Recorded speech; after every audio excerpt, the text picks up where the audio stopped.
hands off, stutter step, right side to the goal line he goes. Touchdown! Touchdown, Colorado! From 1 yard out. Ends, Lewis turns, hands off, Fontenot, right side, end zone! Touchdown! Touchdown, Colorado! Well, Alex Fontenot didn't rack up a lot of yards in this one. He did have 2 rushing touchdowns. It was Jarek Broussard who went over 100 yards for the Buffaloes rushing. As we continue here at the Rose Bowl, Buffs fall 44-20 to the UCLA Bruins. Former quarterback, sideline reporter Bobby Pesavento, voice of the Buffs, Mark Johnson. All right, you were down there in the field. What was your view of this deal? Well, let's talk about the positives. Talk about the first half. I think the offensive line played really well to start the game. We had a good scheme going, and we were slowing them down defensively. And but they're a veteran team with a veteran quarterback. And at the end of that half, when we couldn't get a touchdown and we settled for a field goal and they went down and got it within 3, the momentum shifted and they just never gave it back to us. Yeah, you can kind of feel it at that point in time. Now, the Buffs did come back and respond, but it was 20-7 at one point in time. You played that quarterback position. Let's start with Dorian Thompson-Robinson on the UCLA side. There's an experienced guy, played a lot of college football. He carried his team that way, didn't he? Yeah, I mean, he is a dual threat guy, obviously, right? He can beat you with his feet, but when you give him enough time, I mean, he can make whatever throws there are. And he led those guys, even when they were down. I'm sure on their sideline, they never missed a beat because they knew who they had playing quarterback. And when you got a leader that's been doing it for that long, that's the positive that comes out of it, and he took this game over. Yep. Brendan Lewis on the other side, he's the young quarterback. We saw movement forward against Oregon State.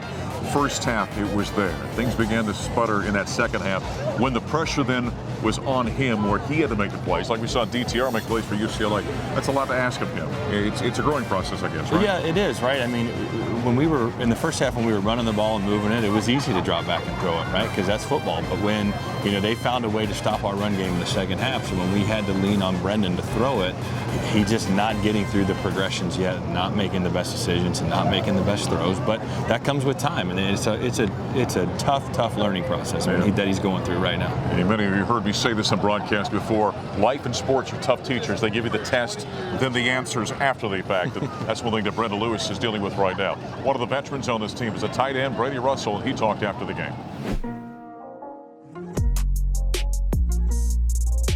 It was really unexpected, so I guess that's probably what was so frustrating about it, because we showed what we can do, and I don't think it was that they elevated their game that much. And credit to them, they did do an awesome job, but I felt like we brought our level down after playing so well in the first half. We have so much fight, and guys were trying. They were just a matter of them making more plays than us. I don't really know what changed.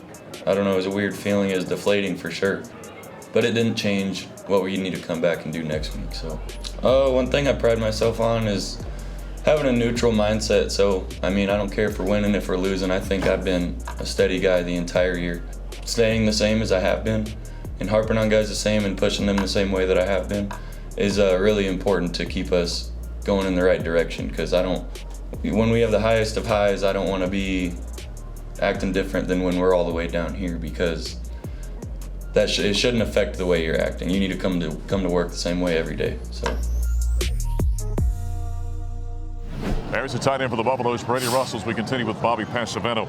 One thing that this defense with this team this season has been tested and exhausted at times. And that unit in the second half seemed to me they were kind of running out of gas out there. Yeah, I agree with you. When it goes hand in hand, right? When the offense isn't putting drives together and they're 3 and out and the defense isn't getting a lot of rest, it's tough on them, because when they get right back on the field and they're getting pushed around, and that UCLA team was big and physical, it'll wear them down, and that's exactly what happened to them. The Buffaloes next week, we got Washington coming to town. We just talked with Gary about the opportunity there. And, you went through the 2000 season for you guys. It wasn't a great season for you guys. You came back at 01. Of course, it was a phenomenal campaign. So you've gone through a season where you've struggled. You know how it can wear on you as the season goes on. But still a big opportunity next week in the final home game. Yeah, it's tough when you can't put wins together. But they, like you said, they have an opportunity. They get to go back to Boulder, back to Folsom, and play a beatable Washington team. So, they got to get through this. They got to learn from it, and they got to be prepared and try to go get another win. Well, it's been a struggle here in Los Angeles for the Colorado Buffaloes. They haven't won here since the year after Bobby was done in 2002. Gary Barnett and company came in here and beat the Bruins 31-17. That's the last time Colorado came into Los Angeles and beat the UCLA Bruins. It didn't happen in this ball game. It was 20-7 at one point, 20-10 at the half. 6 consecutive possessions and 37 unanswered points by the Bruins, and the Buffs end up falling. And now they've got 2 games left. Washington next week, 1 o'clock ball game, and that's followed by the game after the day after Thanksgiving. They'll take on the Utes of Utah in Salt Lake City. Coming up next, we're going to talk cross country. What a weekend it was for Mark Wetmore and the CU cross country men's and women's team. We'll talk with the Buffs head coach next here in the Buffalo Stampede.